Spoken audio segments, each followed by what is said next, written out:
चीन में रोज़ा, रमज़ान, बुरखा, दाढ़ी, नमाज आदि पर प्रतिबंध लगा हुआ है। म्यांमार के अंदर मस्जिदें सारी की सारी गिरा दी गई। जापान में इस्लाम के प्रचार करने पर रोक है।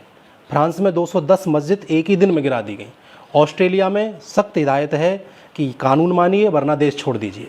ब्रिटेन में भेदभाव की दृष्टि से देखा जाता है, नफरत की दृष्टि से देखा जाता है। और अमेरिका में तो नंगा कर लिया जाता है, जिसके भुगत भोगी शाहरुख खान और आपके आजम खान हैं ही। इधर रही बात इजराइल की, हम करें तो इजराइल नाम आने से ही मिर्ची लग जाती है लोगों में, तो क्योंकि इसका तो नाम ही काफ़ी है। और श्रीलंका में तो इनके धार्मिक स्थलों को तलाश किया गया और बुरखा आदि पर बैन भी लगाया गया। अब ये रही विदेशों की बात।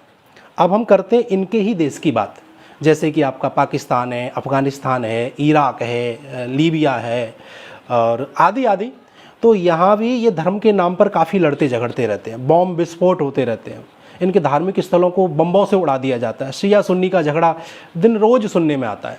अब हम करते हैं अपने देश की बात। जब चाहें ये तिरंगे को जला देते हैं, तिरंगे का अपमान कर देते हैं। जब इनका जी आए तब भारत माता को डायन कह देते हैं, भारत माता को गाली दे सकते हैं। जो देश का राजा है उसके लिए अनाप शनाप बोलने में ये देर नहीं लगा सकते। और हमारे देवी देवताओं के जब मन करता तब इनका नंगी पेंटिंग बना देते हैं। और पाकिस्तान जिंदाबाद के नारे तो अब आपको लगभग हर चुनावों में और हर गलियों में सुनने के लिए मिलते रहते हैं। ये हमारे देश में ही इनको परेशानी है, हमारे देश में ही इनको सबसे ज़्यादा कष्ट लगता है।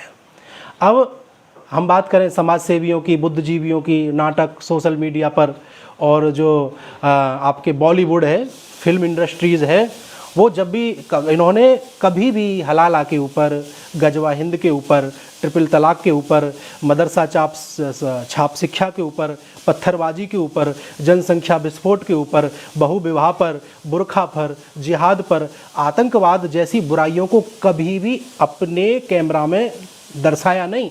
हाँ, हिंदुओं के बारे में, हिंदू धर्म में इतनी सारी बुराइयां दिखती, इतनी सारी कमियां दिखाई देती हैं कि ये जब भी कोई फिल्म निकालते हैं, जब भी कोई सीरियल निकालते हैं, उसमें हिंदुओं की ही बुराई दिखाते हैं ये लोग, हैं। और आपको मैं बताना चाहूँ, एक ऐसा सच भी मेरे पास है आज, जिसे आप सुनोगे तो आपके हलक में निवाला रुक जाएगा। पानी भी पी रहे होंगे तो पानी सटक नहीं पाओगे। बताऊँ, भारत में 30 लाख मस्जिदों की संख्या है, धार्मिक स्थल हैं इन लोगों के, मजहब जिसे बोल देते हैं। और अन्य कहीं भी इतनी संख्या में इनके ये स्थल नहीं हैं। वॉशिंगटन में कुल 24 चर्च हैं, लंदन में सिर्फ 71 चर्च हैं, इटली में सिर्फ 68 चर्च हैं। और पूरे हमारे जो एक दिल्ली के अंदर ही, एक राजधानी के अंदर ही केवल कुल 56 चर्च हैं। कुल दिल्ली के अंदर इनके 56 चर्च हैं और किसी के पास इसका कोई जवाब नहीं है। जरा विचार करिए धर्म प्रेमियों, राम बूट हाउस, शंकर छाप गुटका, तरह तरह के जितने भी, लक्ष्मी बॉम्ब चला था, आपने काफ़ी सुना होगा। ये आपको सुनने के लिए मिलता है, लेकिन कभी आपने अल्लाह छाप तम्बाकू या कोई ऐसा ईसाई के नाम से कोई भी ऐसी चीज़ों को, हमारे नाम से तो कृष्णा बियर बार भी नाम देखने के लिए मिल जाते हैं। कहने का मतलब ये है कि अपने देवी देवताओं का सम्मान हमें कैसा करना चाहिए, किस तरह से करना चाहिए, यदि ये हमें सीखना है ना तो इन लोगों से सीखो। मुझे पता है कि इस पोस्ट को जो सच्चे हिंदू प्रेमी हैं, जो सनातन प्रेमी है, वह तो शेयर ज़रूर करेंगे, लेकिन कुछ लोग इसे शेयर नहीं करेंगे। उसके पीछे कारण है।